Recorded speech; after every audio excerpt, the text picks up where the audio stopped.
जो भटके को राह दिखाता है, जो भटके को राह दिखाता है, जो देवदूत बन जाता है, जो भटके को राह दिखाता है, जो देवदूत बन जाता है, जो सबकी नैया पार लगाता है, खुद तो मेहनत करता है, सबको आगे बढ़ाता है, वही असली गुरु कहलाता है, वही असली गुरु कहलाता है।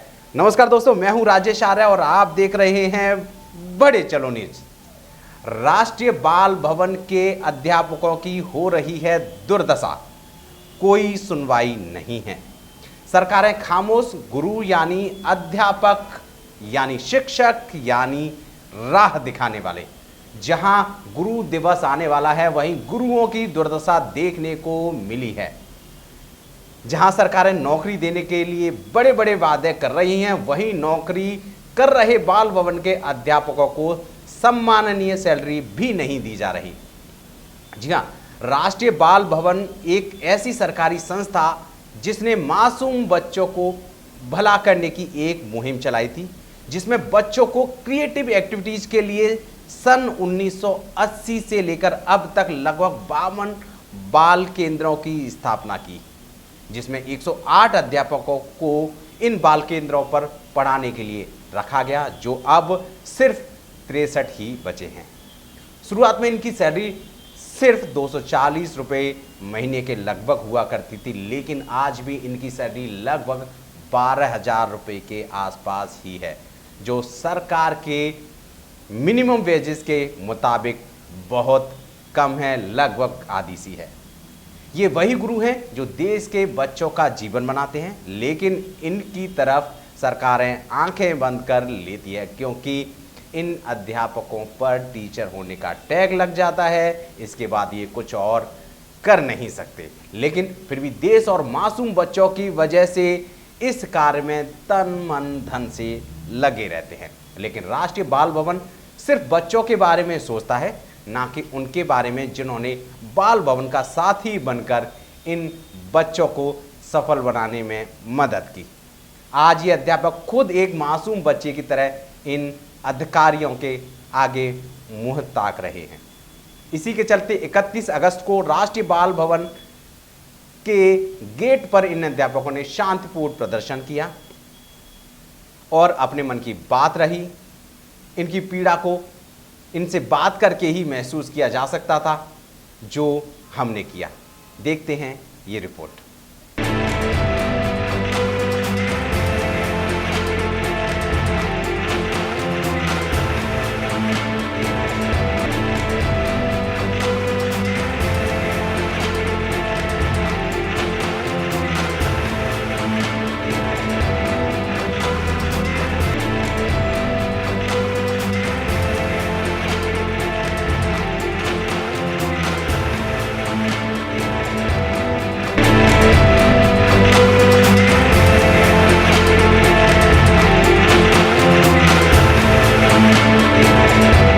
नमस्कार दोस्तों, मैं हूं राजेश आर्य और आप देख रहे हैं बड़े चलो न्यूज। और आज हम खड़े हैं दिल्ली के राष्ट्रीय बाल भवन पर। जी हां, आज हम लोग देख रहे हैं यहाँ पे एक छोटा सा धरना, एक शांतिपूर्ण धरना दिया जा रहा है। यहाँ बड़े सारे लोग हैं, बात करते हैं उनसे कि यहाँ पर एक्चुअल में क्या हो रहा है और ये लोग क्यों एकत्रित हुए हैं, क्या इनकी परेशानी है, और अगर कोई परेशानी है तो वो राष्ट्रीय बाल भवन के साथ बात करते हैं। ऐसे ही यहाँ पर खड़े एक व्यक्तित्व के साथ। सर, क्या नाम? ऋषि, यहाँ पर आप राष्ट्रीय बाल भवन के सामने बहुत सारे लोग एकत्रित हुए हैं, उसका क्या रीजन है?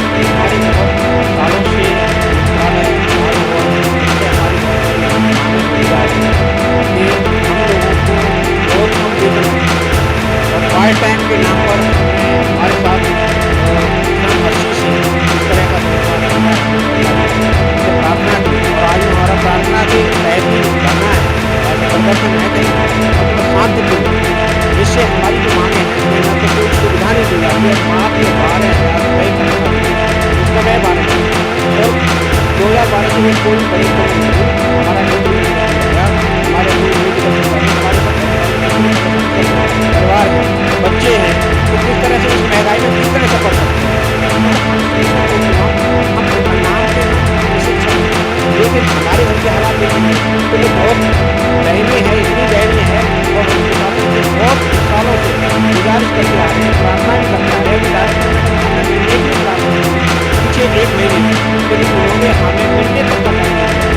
आज तक हमने 2 बार हमने रिमाइंडर भी दिया है, लेकिन हमें मिलने तक का टाइम नहीं दिया, हमारी बातें नहीं सुनी जाती। तो उसके लिए फिर हम एक थोड़ा सा नई मार्ग देखा, ये भी बात करते हैं हमें हमारी बातें हम सब लोगों को जो मूल सुविधाएं परमानेंट करें, हमारा ये नहीं करें तो परमानेंट और नहीं किया जाता तब तक कुछ तो हमें मदद तो की जाए उस तरह की। जी सरकार ने जो आपको अपॉइंट किया था किस बेस पे अपॉइंट किया?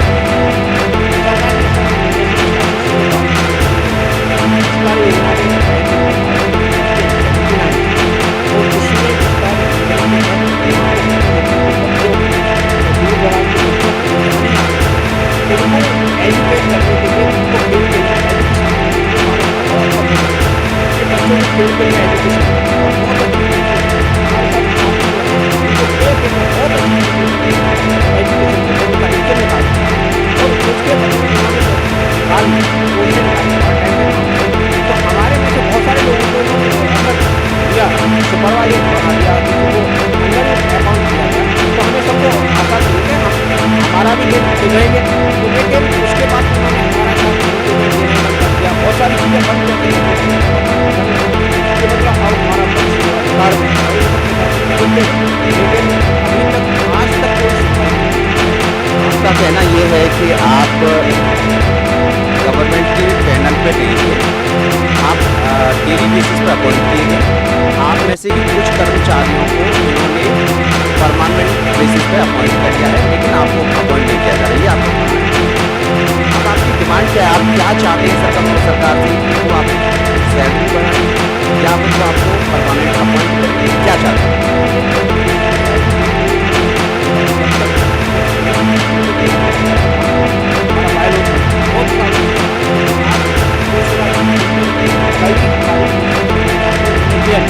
रखा है और हमारे यहाँ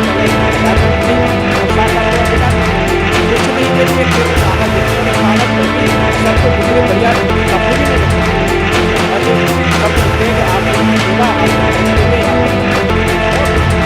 अगर आप ये कह रहे हैं कि ये आपको रिटायरमेंट पे भी कुछ नहीं दे रहे, तो ये समस्या सिर्फ एक व्यक्ति के साथ है या आप सबके साथ? आप सबकी जो अपॉइंटमेंट हुई थी वो कौन से सन में हुई थी? मेरी तो 2008 में हुई थी। 2008 में आपकी कितनी सैलरी डिफाइन की? 2500। 2500। और अभी कितना है? अभी 13,000 है, पर उसमें ब्रेक में हमारी काट के ये लोग 7-8 हज़ार 9 हज़ार देते हैं हम लोगों को। 10-10 दिन का ब्रेक हम लोगों को देते हैं ये। आपका मानना है कि अभी आपकी सैलरी 13,000 है, लेकिन कट पिट करके 9-10 हज़ार के आसपास ही आपको मिल पाती है। आपकी पर्टिकुलरली डिमांड क्या है कि आपकी सैलरी बढ़ा दी जाए, आपको परमानेंट कर दिया है, या कहीं आपको जो अपॉइंटमेंट है वो उसमें कुछ चेंजेस किए जाए? सर हम चाहते हैं कि हम लोगों को ये रेगुलर करें और हमारी सैलरी बढ़ाइए, हमारा ये मानना है। सर हमें ब्रेक मिलता है, पहले हमें 2 दिन का ब्रेक मिलता था, लेकिन अभी हमें 14 दिन का ब्रेक मिला है। तो 14 दिन के ब्रेक में हमें सैलरी क्या मिलेगी?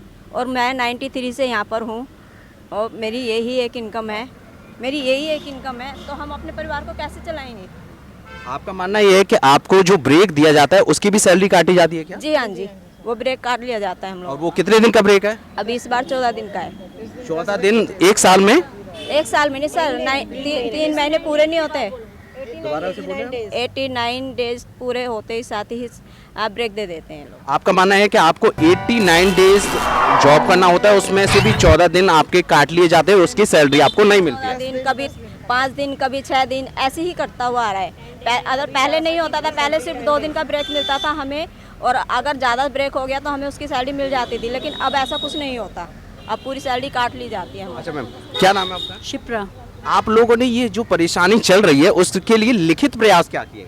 लिखित हमने कई बार दिया है, सर ने बहुत सारे टाइम में इन्होंने लिखित में दिया है यहाँ पर, लेकिन एक्शन कोई भी नहीं होता है। ब्रेक हमेशा आता है, हम बोलते हैं ब्रेक का नहीं करो, अगर ब्रेक देना भी है तो 89 डेज़ के बाद 1 दिन का ब्रेक दे दो हमें, हमारी जॉब का वही प्रोफाइल बना रहेगा, ऐसा कुछ नहीं है कि चेंज होता है। और हमारी मांग भी रखी है कि हमें परमानेंट करा जाए, जब तक परमानेंट नहीं करते हैं तब तक ये हमारी सैलरी बढ़ा दें और हमारा ब्रेक 1 दिन का कर दें।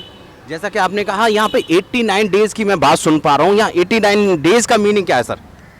यहाँ कुछ पहले स्टाफ जो है पार्ट टाइम परमानेंट रेगुलर हैं, और उसके बाद कुछ जैसे कुछ इनकी समस्या सॉल्व नहीं हुई, हम तो कुछ लोगों ने जो परमानेंट थे उन्होंने केस जैसे डाला तो इनको ब्रेक देना चालू कर दिया। पहले इनको भी ब्रेक नहीं दिया जाता था, उसके बाद इनको ब्रेक देना चालू कर दिया गया। इस तरह 89 डेज पे इनको रखने चालू कर दिया। आप जब से ये समस्या चल रही है, इसकी जो कार्रवाई आप लोग कर रहे हैं, मैं कार्रवाई को लिखित कार्रवाई समझने की कोशिश करूंगा कि लिखित में आपने कहाँ तक और किस लेवल के अधिकारियों तक ये बात अपनी पहुंचाई है? यहाँ जो भी हमारे मानव संसाधन विकास मंत्री रहे हैं, अर्जुन सिंह से लेकर के हम अब तक उनको लिखते आ रहे हैं, सबको लिखते आए हैं, पीएमओ तक लिखा है, राष्ट्रपति जी को भी लिखा है और इनको सबको दिया है, लेकिन अभी तक हमारी समस्याओं का इतने उच्च लेवल पर लिखने के बाद भी हमारी समस्याओं का समाधान कुछ नहीं हुआ है। आप जब ये लिखते हैं, जब आप ये लिखित में उन लोग को ज्ञापन देते हैं या इस तरह से लिख के देते हैं, तो बदले में वो आप लोग को कोई रिप्लाई देते हैं या रिप्लाई भी नहीं मिल रहा है आपको? कई बार रिप्लाई देके बाल भवन को भेज देते हैं, वो कह देते हैं कि वो बाल भवन, फिर ये तो करते ही नहीं है, इन्होंने तो किया ही नहीं, अब वो भी काम वही कर देते हैं, इनके पास भेज देते हैं और आज तक कुछ नहीं हुआ हमारा, वहीं ये दबा देते हैं सारा। अब सबसे महत्वपूर्ण सवाल लूँगा कि अगर ये समस्याएं आपके साथ हैं तो आप लोग ऐसे डिपार्टमेंट के साथ कोऑपरेट क्यों कर रहे हैं, काम क्यों कर रहे हैं? काम तो अब हम क्या करें, पूरा जीवन हमने यहाँ पर दे दिया, अब कहीं और जगह पे दूसरी जगह पे जॉब लग नहीं सकती क्योंकि एज फैक्टर भी होता है। तो जब सारा टाइम यहाँ दे दिया है हमें, या तो ये लोग स्टार्टिंग में बोल देते हैं हमसे कि हम यहाँ पे जॉब में नहीं रख सकते, आप पे कोई कंडीशन नहीं बनी, आप पे रूल्स नहीं बने। जब रूल्स नहीं बने हैं तो अब रूल इन्हें बनाने चाहिए, जब इतने सालों से हम यहाँ पर जॉब कर रहे हैं। तो सच बात है कि अगर कोई व्यक्ति किसी सहारे में लग जाता है और इस एज में जिसमें हम लोग देख पा रहे हैं, इसमें कोई दूसरी जॉब भी मिलना मुश्किल है।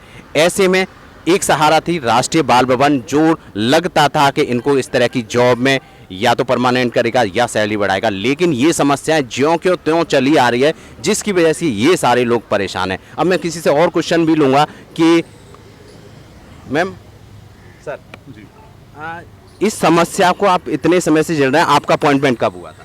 मेरा अपॉइंटमेंट जो मैं यहाँ पे आया 2003 के अंदर में, तो उसके बाद से मैं अभी तक कार्यरत हूँ। और जैसे कि आपने सुना होगा, हमारे सारे साथी हमारे जो सीनियर गिरीश जी हैं, ये बता रहे हैं कि सबसे बड़ी समस्या तो हमारे आगे आज हमारी सैलरी का है। जो आज के समय में आप देख रहे होंगे कि सबसे बड़ा मुद्दा जो है वो महंगाई को लेकर है, और उसी के अंदर अगर हमें इस हिसाब से भी अगर हमारी सैलरी ना मिले कि हम अपना घर ना चला सकें, तो आप समझ सकते हैं शायद कि हमें कितनी बड़ी मानसिक एक परेशानी हो रही होगी। और हमें ऐसा लगता है कि राष्ट्रीय बाल भवन ने हमारा इतने सालों तक, जो हमारे सीनियर मेंबर भी हैं, जो हमारे साथी हैं, इनका एक तरह से शोषण करा, इन्होंने शोषण करा है कि हम लोग इतने काबिल व्यक्ति थे और हमारे जो इतना अच्छा जो काम वगैरह का था, वो इन्होंने एक तरीके से उसको ख़त्म कर दिया है। हमें मौका ना दे के, हमें कोई हमारी बात ना सुन के, हम जहाँ कहीं भी हमने अपनी तकलीफ़ को बयां करा है, वहाँ पे भी कोई हमारा निवारण नहीं निकला है। कहने को तो हमारा, अगर आप देखे जाए कि 4 घंटे की या पार्ट टाइम जॉब ये कहते हैं, लेकिन वो देखिए अगर हम इतनी दूर दूर अगर हम लोगों को भेजा जाता है तो वो समय भी कहाँ जाएगा, वो समय भी उसी के अंदर काउंट होगा। अगर आप देखा जाए तो किसी को अगर इतना दूर भेजा हुआ है, तो अगर वो किसी भी उससे जाता है तो वहाँ 7-8 घंटे की उसके जॉब हो जाती है, तो ये भी एक बड़ी समस्या है। और उसका इतना जो क्या कहते हैं किराया है, जो कि वो तो उसी में निकल जाता है। और उसके बाद हाथ क्या आता है, जैसे आपने सुना ही होगा कि हमारे साथियों को इतना बड़ा जो इतने दिन का ब्रेक मिलता है, उसकी सैलरी काट ली जाती है। कभी 21 दिन का ब्रेक भी मिला हमारे अभी कुछ टाइम पहले हमारे साथियों को। तो बताइए कि आप एक क्या तनख्वाही होगी 12,000 में से, अगर आप 21 दिन तो उसकी तनख्वाही काट लेते हैं। क्या 89 डेज के बाद आपको रीअपॉइंट किया जाता है? जी जी जी बिल्कुल। ये उसके बाद 3 महीने का हमें वो रखते हैं जॉब पे अपना, और उसके बाद ये 3 महीने का ये चलते रहते हैं और उसी तरह से हमें ये अपॉइंट करते रहते हैं। उस बीच इनकी इच्छा होती है, इनकी मर्जी होती है, इनकी मर्जी को ऊपर बात है कि वो 3 दिन दें, 4 दिन दें, 10 दिन दें, 20 दिन दें या कितने भी दिन, ये इन्हीं की मर्जी के ऊपर। मतलब 64 की भाषा में कहें तो आपको जाने भी नहीं दिया जाता और आपको काम पे रख के पैसे भी नहीं दिए जाते। समस्या बड़ी है क्योंकि सब लोग का परिवार होता है, सब लोग के घर में फैमिली मेंबर्स होते हैं और 10-12 हज़ार रुपये में परिवार चलाना दिल्ली जैसे शहर में बड़ा ही मुश्किल काम है। मैं जानना चाहता हूँ कि आप लोग की जो अपॉइंटमेंट है सिर्फ दिल्ली में है या कहीं बाहर भी है? दिल्ली, सिर्फ दिल्ली में ही है। हाँ, दिल्ली में ही सिर्फ सारे बाल केंद्र खुले हुए हैं। 43 बाल केंद्र है हमारे इस वक्त। आपके बाल केंद्र में जो आपके पास जिम्मेदारियां हैं वो क्या क्या हैं? हमारे ज़्यादातर हमारे यहाँ पे art and craft, music teacher, और हमारे पे जो जिम्मेदारी है हम क्लरिकल वर्क भी करते हैं। बच्चों को जो भी कोई प्रॉब्लम्स होती है उसको भी सॉर्ट आउट करना, एडमिशन भी करना, बच्चों को ट्रेनिंग भी देना, ये सारे काम हमारे जिम्मे ही होते हैं। अगर मैं छोटे तौर पे समझूं कि एक जो सरकारी टीचर एक स्कूल लेवल पर काम करता है, मुझे लगता है वो सारा काम आप कर रहे हैं। कहीं आपके कोई जांच अधिकारी नहीं होते, वो आपको कोई काम करते नहीं देखते जिससे कि ये पता लगे कि आप इतना सारा काम कर रहे हैं? नहीं, यहाँ पे हमारे OIC थे जो अब रिटायर हो चुके हैं, सुपरवाइज़र थे जो समय समय पर हमारे बाल केंद्रों का निरीक्षण करते हैं। वो हमसे बातचीत करते हैं, कोई प्रॉब्लम हो सुन के जाते हैं, लेकिन उन प्रॉब्लम्स का कोई सोल्यूशन नहीं है। क्या ये प्रॉब्लम्स आप सिर्फ मतलब मौखिक देते हैं या रिटर्न में भी कभी देने? रिटर्न में भी देते हैं। आपने रिटर्न में? हाँ, जैसे हमने अभी ताज़ा अभी डायरेक्टर से आई थी, नहीं तो हमने कहा चलो हम मिलते हैं। हमने लेटर दिया, एक नहीं सुनवाई, दूसरा दिया नहीं सुनवाई, हमसे मिलना ही नहीं कोई अधिकारी चाहता। अब आप उम्मीद क्या करते हैं यहाँ के डायरेक्टर से, मीडिया से, आम लोगों से कि वो आपकी बात को कहाँ तक ले के जाएँ? कौन सॉल्यूशन कर सकता है? क्या कहेंगे इस बारे में? हमें न्याय मिलना चाहिए। एक्चुअली हम तो सब लोग जो है न्याय के लिए हैं कि हमें जो न्याय नहीं दिया गया, न्याय से वंचित रखा गया है, जो हमारे अधिकार हैं उनसे वंचित रखा गया है, हमें उन न्याय मिलना चाहिए और हमारे जो अधिकार हैं वो हमें पूरे मिलने चाहिए। एक इम्पोर्टेंट बात और कि जब आप लोग रिटायर्ड होते हैं, रिटायर होने के बाद कुछ अमाउंट आपको मिलना होता है जो आपका PF कटता है या आपको ग्रेच्युटी मिलनी होती है, ऐसा? हम लोगों को ना PF कटता है ना मेडिकल मिलता है, इवन हम लोग को छुट्टी भी एक भी नहीं मिलती है। अगर हम छुट्टी लेते हैं तो छुट्टी के भी पैसे काट लिए जाते हैं। समस्या सुनने से बहुत बड़ी लगती है कि अगर आज दिल्ली शहर के अंदर एक नॉमिनल सैलरी को भी देखें तो वो एक लेबर जो सैलरी बनती है वो भी लगभग 21-22 हज़ार के आसपास बनती है। उस एवज में आप अपने आप को कहाँ रखते हैं, कैसे समाज में बिठा पाएंगे? अगर आपका बच्चा होता, आपका बेटा होता, बेटी होती है, वो समाज में क्या कर पाएगा कि मेरे फादर को, मेरी मदर को इतनी सैलरी मिलती है और बदले में आपकी क्या वैल्यू सेट होती है? समस्या बड़ी है, राष्ट्रीय बाल भवन को इस पर ध्यान देना चाहिए। मैं और 2 क्वेश्चंस ले लेता हूं कि और किसकी क्या क्या समस्याएं हो सकता है, कुछ और समस्या में।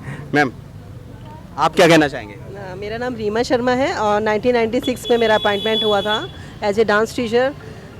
सोचा नहीं था कि इतना सारा मतलब मेंटली हम लोगों को हरासमेंट हुआ है कि जैसे सभी मेरे स्टाफ ने बताया कि इतनी कम सैलरी में हम किस तरह से गुजारा कर सकते हैं। आप समझ सकते हैं, घर के भी बहुत सारे एक्सपेंसिव होते हैं, किस तरह से हम लोग उसको करेंगे। तो बस हम सब लोगों का यही है कि हमारी बात को सुना जाए, समझा जाए, कोई निष्कर्ष निकाला जाए इस बात पे। Thank you. हाल ही में गिरीश सर, आपने कोई लेटर या कोई एप्लीकेशन कहीं कोई मूव कराया है? अभी हमने कई बहुत सारी जगह मंत्रालय में और संबंधित जैसे मानव आयोग में, नीति आयोग में, ये सब जगह हमने लेटर दिए गए हैं। सब दिए हैं 2 महीने पहले जून में, और सब लोगों को से उम्मीद थी कि कहीं ना कहीं से कुछ होगा, लेकिन अभी तक उसका कोई परिणाम नहीं निकला है। अब उसका लगता है कि RTI लगा के फिर पूछते हैं कि किस तरह से क्या हो, उसके लिए। अब अगर मैं संख्या के तौर पर जानूं तो लगभग ऐसे कितने लोग हैं जो इस परेशानी से जूझ रहे हैं? अर्थात ये कह सकते हैं कि बाल भवन में कितने लोग हैं जो इस पोजीशन पर जॉब कर रहे हैं, इस तरह से अपॉइंटेड हैं? 63 हैं इस समय। वैसे तो बहुत सारे थे, 108 लोग थे, अब धीरे धीरे करके रिटायर हो गए या कोई वो हो गए, तो इस तरह से कुछ एक्सपायर हो गए, तो इस तरह से कुछ रिजाइन करके चले गए। तो ऐसे हमारे पास अब 63 बचे हैं 108 में से। अगर समस्याओं को यहाँ समाधान ना होते हुए कई हताश होकर चले गए और कई परमात्मा के पास वैसे ही चले गए। अगर मैं पॉलिटिक्स वे में बात करूं तो देखा जाता है, कहा जाता है कि हम सारी लोगों का समाधान करेंगे। जब पॉलिटिक्स पार्टियां निकल के आती हैं, कहती हैं कि हम इतने लोगों को जॉब देंगे, लेकिन उन्होंने सिर्फ 63 लोगों का समाधान नहीं हो पा रहा। वो इनके लिए काम कर रहे हैं और उस तरीके से काम कर रहे हैं जिस तरीके से एक सरकारी टीचर करता है, जिसकी सैलरी लगभग लाखों में होती है। उसके बदले इनको क्या मिल रहा है ये जानते हैं, और राष्ट्रीय बाल भवन जानता है। ये वो व्यक्तित्व हैं जो हमारे बच्चों को बनाते हैं, ऐसे बच्चों को जो हमारे देश का फ्यूचर हो सकते हैं, भविष्य हो सकते हैं। ऐसे लोगों को राष्ट्रीय बाल भवन परेशान कर रहा है, वो परेशान है। और वो भी क्वांटिटी की बात की, एक छोटी सी क्वांटिटी है 63। अगर चाहे तो राष्ट्रीय बाल भवन इनको परमानेंट अपॉइंट कर सकता है, इनकी सैलरी बढ़ा सकता है, क्योंकि 63 लोग बहुत बड़ी बात नहीं है। एक छोटी सी बात और पूछना चाहूँगा, क्या नई अपॉइंटमेंट अभी भी हो रही है? नहीं, अभी अपॉइंटमेंट ख़त्म कर रखी, रिटायर कर रहे हैं, लेकिन अपॉइंटमेंट सारी ख़त्म है। अगर कुल मिला के बात कही है तो अभी नई अपॉइंटमेंट नहीं है। इट मीन्स सिर्फ 63 लोगों का अगर राष्ट्रीय बाल भवन चाहे तो भला कर सकता है। राष्ट्रीय बाल भवन ने ये कसम खाई थी कि हम बच्चों का भला करेंगे, लेकिन जो बच्चों को सुधार रहे हैं, जो बच्चों को बड़ा बना रहे हैं, जो बच्चों को तरक्की कराने के लिए अग्रसर कर रहे हैं, उन्हें नई नई क्रिएटिविटी दे रहे हैं, उनका सरकार भला नहीं कर पा रही है। बड़ी ही शर्मनाक बात है। मैम क्या नाम है आपका और क्या समस्या है आपकी? रंजना शर्मा नाम है मेरा। हमारी वही सबकी जैसे सेम समस्या है सैलरी की, कि 40 ईयर्स से हैं लेकिन हम परमानेंट नहीं हो पाए यहाँ पे, और प्रशासन को हम काफ़ी लिख के दे चुके थे, और हमारे मतलब कोर्ट में भी हमारा मैटर चल रहा है, लेकिन कोई सॉल्व नहीं हुआ है अभी तक। तो उसी समस्या को लेकर हम प्रशासन को टाइम पे लिखते रहे हैं, लेकिन कोई सुनवाई नहीं हुई अभी। मैम अभी जैसे कि मुझे कुछ लोगों ने यहाँ ये भी कहा कि ये जो राष्ट्रीय बाल भवन ने आप लोग की जहाँ अपॉइंटमेंट की थी, उन सेंटर्स को भी बंद किया जा रहा है, क्या कहना है? काफ़ी जैसे हमारे स्टाफ रिटायर हो रहा है, अब काफ़ी पुराना स्टाफ हो गया है, तो जो रिटायर होते जा रहे हैं तो न्यू अपॉइंटमेंट नहीं कर रहे हैं, तो जब वहाँ स्टाफ नहीं होता तो फिर वो केंद्र बंद होते जा रहे हैं। वो केंद्र बंद क्यों हो रहे हैं? क्या सरकार को ये लग रहा है कि जिन बच्चों में सुधार करना चाहते थे उन सब में सुधार हो चुका है? नहीं, बच्चों को तो कोई एक बच्चा तो होता नहीं है। 40 ईयर्स में जाने कितने बच्चे आए और आगे की जनरेशन में जाने कितने बच्चे आएंगे, तो वो तो कोई वो नहीं है। वो तो बच्चों को तो परमानेंट चाहिए, तो ऐसा नहीं है कि सुधार हो चुका है।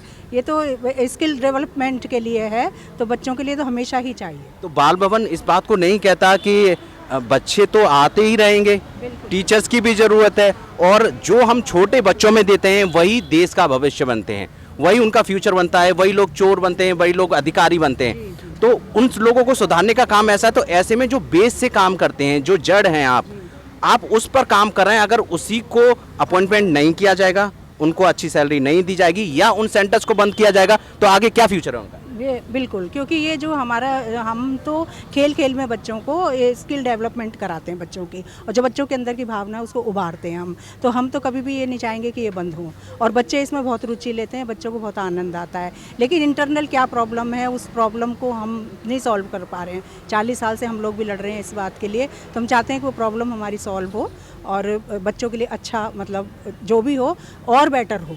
जो नए बच्चों के इक्विपमेंट्स हैं वो बच्चों को मिलें, तो उस हिसाब से बच्चे जो आजकल नई टेक्नोलॉजी आ रही है वो हमारे माध्यम से बच्चों को मिले, और हम बच्चों के साथ उनके अच्छे भविष्य के लिए खेल खेल में अच्छी उनकी डेवलपमेंट, मानसिक डेवलपमेंट उनका। सही तरीका यही है कि खेल खेल में जो सिखाया जा सकता है उससे बेहतर तो कुछ हो ही नहीं सकता, और वो काम आप बखूबी निभा रहे हैं। लेकिन मंत्रालय तक ये बात नहीं पहुंच पा रही है। रीज़न क्या है? आप सही वे में फाइट नहीं कर रहे, आपकी बात वहां तक नहीं पहुंच पा रही, या आप अधिकारियों के बीच फंस के रह गए? देखिए, हम लोग कलाकार, एक मिनट, जब हम लोग कलाकार हैं, हम बहुत भोले बच्चों के साथ करते हैं। कलाकार का मन बहुत भोला होता है, अंदर से हम भोले, हमें इनकी टेक्निकल प्रॉब्लम का हमें नहीं मालूम। हम तो सिर्फ एक सीधे सच्चे स्वरूप में अपनी बात को पहुंचा सकते हैं कि हमारे लिए प्लस बच्चों के लिए वो किया जाए। तीसरी क्या बात है, उस तीसरे पॉइंट को हम लोग नहीं पहचान पा रहे हैं, तो वो तीसरा पॉइंट तो प्रशासन, मंत्रालय या सरकार वही कर सकते हैं। तो हम तो आप जैसे लोगों के माध्यम से अपनी भोली बात पहुंचा रहे हैं कि हमारी भोली बात को पहुंचाइए, और भोलेपन से हमारे लिए और हमारे बच्चों के लिए जो भी बेटर अच्छा हमारे भविष्य के लिए, बच्चों के भविष्य के लिए हो सकता है वो करवाइए। हम तो रिटायरमेंट पे हैं, लेकिन हमारी आने वाले जो पीढ़ी, हमारे आने वाले जो बच्चे हैं, ये लोग जो यंग जनरेशन खड़ी है, उनके लिए भी कुछ बेटर होगा, हमें बहुत अच्छा लगेगा। 5 सितंबर आने वाला है, और 5 सितंबर को होता है टीचर्स डे, गुरुओं का दिन, और ये वही गुरु हैं। क्या इस दिन को ये लोग विश कर पाएंगे? क्या इनके लिए, इनके परिवार में गुरुओं की छवि यही है जो दी गई है, या जिसके उपलक्ष्य में ये दिन मनाया जाता है? ये दिन बहुत महत्वपूर्ण होता है, गुरुओं का आदर करना चाहिए। कहा भी जाता है गुरु सर्वोपरि होता है, और गुरु जो ज्ञान देता है उसी की वजह से हम सब और आप जो इसको देख पा रहे हैं वो यहाँ तक हैं, और उन्हीं गुरुओं को हम लोग यहाँ देख पा रहे हैं। परेशान हैं, टेंशन में हैं, उनके पास पैसे नहीं हैं घर परिवार चलाने के लिए, उनकी इज्जत भी दांव पे लगी है। उन्हें पता है हम रिटायरमेंट होंगे तो हमारे पास इतना भी नहीं होगा कि हम घर में अच्छे तरह से अपना का पालन पोषण कर पाएँ, अपने बच्चों का पालन पोषण कर पाएँ। ऐसे में ये समस्या से जूझ रहे हैं। देखते हैं इस समस्या का कोई सोल्यूशन हो पाएगा या नहीं हो पाएगा। Thank you.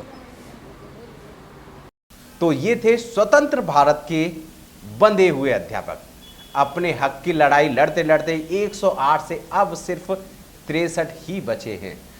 अब ऐसे में सवाल ये उठता है, क्या सरकार तक इनकी आवाज नहीं पहुंच रही?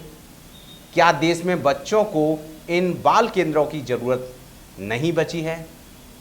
इन्हें क्यों निकाला जा रहा है? इनकी सैलरी क्यों नहीं बढ़ाई जा रही? जबकि जनसंख्या वृद्धि के साथ साथ ऐसे अध्यापकों की तो ज़रूरत और भी होनी चाहिए।